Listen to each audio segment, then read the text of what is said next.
We are living in a really strange world. BMW has now entered the cruiser market with the R18, and Harley Davidson has now entered the adventure bike segment. Now that's not a bad thing because there's some really cool bikes coming out. And after a lot of teasing, finally here we have it, the Harley Davidson adventure bike, dual sports bike, the Pan America 1250. Now, it's a phenomenal bike because Harley Davidson didn't just stick one of their traditional power units and build a bike around that. They built this thing ground up. Starting with the motor, stayed true to the heritage, being a 60-degree V-twin, liquid cooled on this one, double overhead camshaft called a Revolution Max 1250. It's actually a 1252cc, but also put it into the frame as a stressed member in a bid to save weight. Now, having a look at some of the statistics against the opposition of this bike would be the BMW the 1250 GS or the Triumph Tiger 1200. Now, first of all, Harley Davidson quoting horsepower is quite unique, which they've never done. They traditionally focus on Newton meters, torque, and the quoted horsepower on this motor is 150 horsepower at 9,000 RPM, which is class leading in the segment. The BMW 1250 GS puts about 139, I think it is, horsepower. The Triumph Tiger also under the 150 from this. The Newton meter on this bike being 127 Newton meter, the Triumph Tiger only putting out 122, the BMW slightly more at 148. But with this motor being a stress member, the weight quoted on this bike is also 255 wet against the opposition, 249 and 246. So right on there. All round specs, they have got it spot on against their opposition. The transmission on this bike is a unitized transmission, which means it's part of the same casing as the motor. Goes through a 6-speed gearbox, and your final drive this side is very different to what Harley is used to. It is chain drive here, not belt drive. The frame also very different to what Harley currently has in the garage. It is a 3-piece frame which all bolts onto the motor, which is the stress member as mentioned before. You have the front frame, mid frame, and the tail frame. Then on a slightly negative, the cast aluminium wheels is not ideal for the hardcore off-road riders, but look very cool. But on the Pan America 1250 Special, the laced or spoked wheels are a factory option.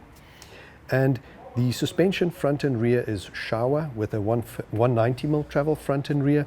And what's really cool with that is that it's a self-leveling, but also an active suspension, and a game-changing feature here, which will definitely get the attention of all the opposition, is that this actually drops the suspension, the seat height, as you come to a standstill. So as you decelerate from about 25 kilometers and below, the bike actually drops by 2 inches, and that's perfect for the guys with a slightly shorter legs. When you get to a stop at the stop street or robot, you really don't have to stand there tippy toes. You're confidently standing there, and as you pull off, the bike adjusts itself and picks up to normal ride height again. Really cool feature on this bike.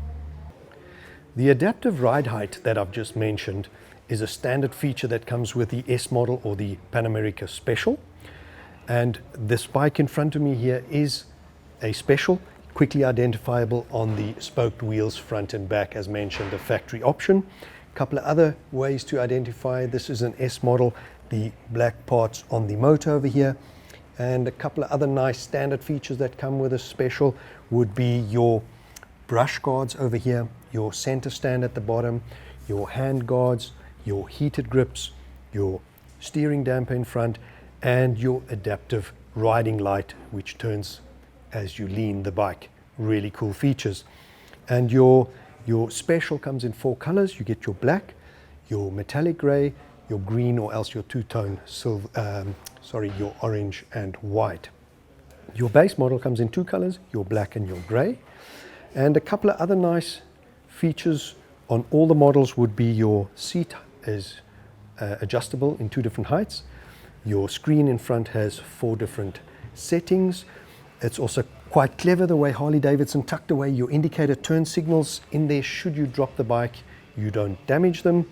And Harley Davidson has a full catalog of accessories, obviously being an adventure bike, and some of these accessories fitted to this demo bike would be the headlight guard in front, your radiator guard, your Screaming Eagle exhaust with your guard so you don't burn your feet or your shoes, your hardware to hold your panniers, you have your hard pannier and top box on top. So full catalog of accessories, you can go wild on that and spec your bike.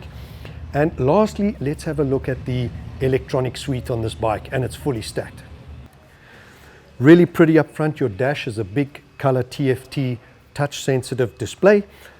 Cool safety feature on that is as you're riding and moving in motion, the touch sensitivity is deactivated and you're forced to do all your changes and screen settings from these controls on the side.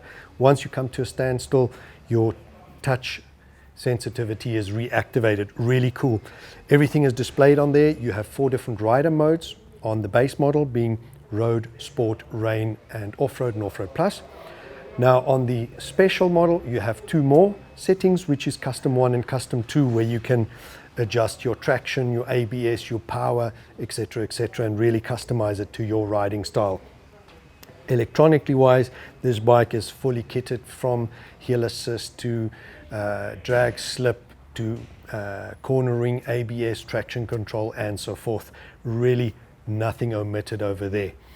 Now, I don't know if I mentioned before, the tank capacity is 21 liters on this bike, and just all round as a first adventure bike for Harley Davidson, I think they've done a phenomenal job. The looks, the shark nose in front, maybe not for everybody, but very reminiscent of the bagger front end. So Harley Davidson, thumbs up. Good job, guys. I wish you all the success with this bike, and please guys remember, click like and subscribe and follow us on Route 21.